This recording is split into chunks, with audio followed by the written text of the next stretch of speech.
કોઈ દિવસ એવું બને કે એક નાનકડી મજાક એટલી મોટી થઈ જાય કે આખા ગામમાં ધમાલ મચી જાય. બસ આજે આપણે એસબી હિન્દુસ્તાની યુટ્યુબ ચેનલના એક આવા જબરજસ્ત વાયરલ કોમેડી સ્કેચનું વાત કરવાના છીએ. ચાલો એની વાર્તા, એમાં છુપાયેલું હાસ્ય અને એની પાછળની જે સાંસ્કૃતિક વાતો છે ને એને જરા ઊંડાણથી સમજીએ. જો આખી વાતની શરૂઆત જ એકદમ ગરબડતી થાય છે. એક વડીલ છે જે મૂંઝવણમાં છે. હું અહીંયા કેવી રીતે આવ્યો? બસ એમનો આ એક નાનકડો સવાલ છે ને એ જ આખી કહાનીનો પાયો છે. આ સવાલ સાંભળીને જ આપણને એમ થાય કે ભાઈ અહીંયા એવું તો શું થયું હશે? તો સવાલ એ છે કે આ બધી ગડબડ પાછળ છે કોણ? તો મળો આ કહાણીના મુખ્ય કલાકારોને. 2 ફેલ દીકરા. એવું લાગે છે કે ગામના વડીલોથી તેઓ નારાજ છે, એટલે હવે એમણે બદલો લેવાનો નક્કી કર્યો છે. અને હા, આ કોઈ નાની સૂની શરારત નથી હો, આ તો એકદમ પાક્કો પ્લાન કરીને બદલો લેવાની વાત છે.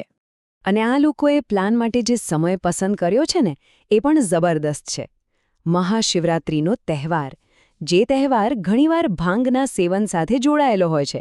એટલે સમજી ગયા ને, એમના પ્લાન માટે આનાથી સારો માહોલ બીજો કયો હોઈ શકે? તો આ દીકરાઓનો પ્લાન શું હતો? એ લોકો એમની યોજનાને અંજામ કેવી રીતે આપવાના હતા? એમનો રસ્તો દેખાવમાં તો મીઠો હતો, પણ એટલો જ ખતરનાક પણ હતો. ગામના વડીલોને સબક શીખવવા માટે એમણે એકદમ અનોખી રીત શોધી કાઢી હતી. એમનો પ્લાન બહુ સીધો સાદો હતો, ફક્ત 4 સ્ટેપનો, પણ એનું પરિણામ ખૂબ જ મોટું. પહેલાં તો મીઠા લાડુ ખરીદવાના, પછી એમાં ભાંગ ભેળવવાની અને એને પ્રસાદના નામે ગામના વડીલોમાં વહેંચી દેવાના. અને બસ પછી આરામથી બેસીને જોવાનું કે આખા ગામમાં કેવું તાંડવ મચે છે. પ્રસાદના નામે આવું વિચાર તો કરો. તો હવે વાત કરીએ પરિણામની. પ્રેન્ક તો થઈ ગયો, પણ એ પછી શું થયું? પેલી મીઠાઈ ખાધા પછી ગામના વડીલોની અને આખા ગામની હાલત કેવી થઈ? ચાલો જોઈએ. આ એક જ વાક્ય બધું કહી દે છે. ભાંગની અસર કેવી થઈ હશે? કલ્પના કરો કે વડીલો એટલા બેકાબૂ થઈ ગયા હતા કે એમને પોતાનું કોઈ ભાન જ નહોતું રહ્યું. આખા ગામમાં એકદમ અવ્યવસ્થા ફેલાઈ ગઈ હતી. અને અહીંયા જ કહાનીમાં આવે છે સૌથી મોટો ટ્વિસ્ટ. એક બાજુ આખું ગામ વડીલોની હાલત જોઈને હેરાન પરેશાન હતું, અને બીજી બાજુ આ બંને દીકરાઓ શું કરતા હતા? દારૂની પાર્ટી કરીને પોતાની જીતની ઉજવણી. અને બસ આ જ ભૂલ એમને બહુ ભારે પડવાની હતી. અહીંથી વાર્તા એક નવો જ વળાંક લે છે. મફુજી નામના એક પાત્રની આગેવાનીમાં આખો સમાજ ભેગો થાય છે અને આ બંને દીકરાઓને એમના કામ માટે જવાબ પૂછે છે. હવે સામસામે દલીલોનો દોર શરૂ થાય છે. અહીંયા જુઓ, બંને પક્ષની વાત એકબીજાથી કેટલી અલગ છે. એક તરફ દીકરાઓનું સાવ ખોખલું બહાનું કે અરે એ તો ખાલી પ્રસાદ હતો, અને બીજી બાજુ વડીલોનો એકદમ ગંભીર આરોપ કે ના, આ જાણી જોઈને કરેલું કાવતરું હતું અને ઉપરથી તમે લોકો મોંઘો દારૂ પીને પાર્ટી કરતા હતા. 11,000 રૂપિયા!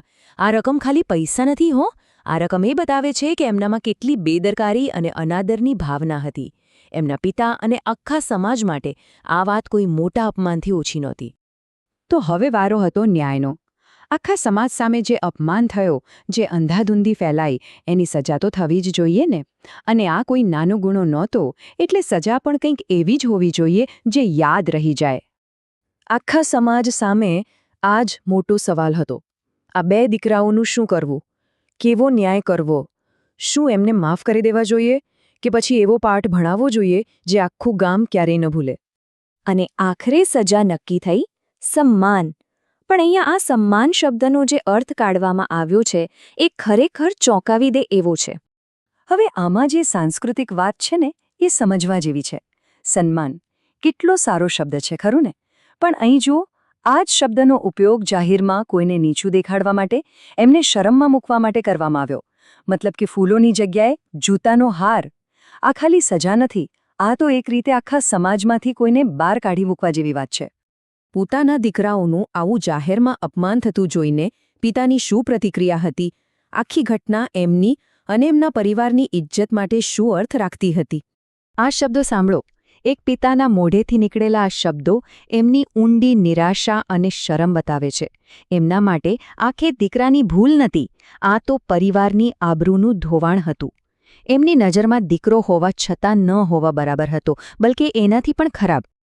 અને અહીંયા આખી વાત એના અંતિમ અને સૌથી શક્તિશાળી પડાવ પર પહોંચે છે.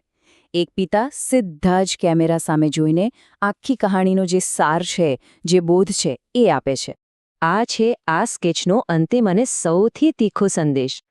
અહીંયા પિતા ખુદ પોતાની જવાબદારી સ્વીકારે છે અને સમાજને કહે છે કે ક્યારેક સંતાનોને સુધારવા માટે કઠોર બનવું પડે છે, જેથી આવી ભૂલો ફરીથી ન થાય.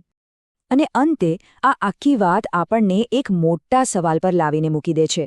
જ્યારે સમાજ પોતે જ ન્યાય કરવા લાગે તો શું એ ખરેખર ન્યાય કહેવાય કે પછી એ પણ અંધાધૂંધીનું જ એક બીજું રૂપ છે?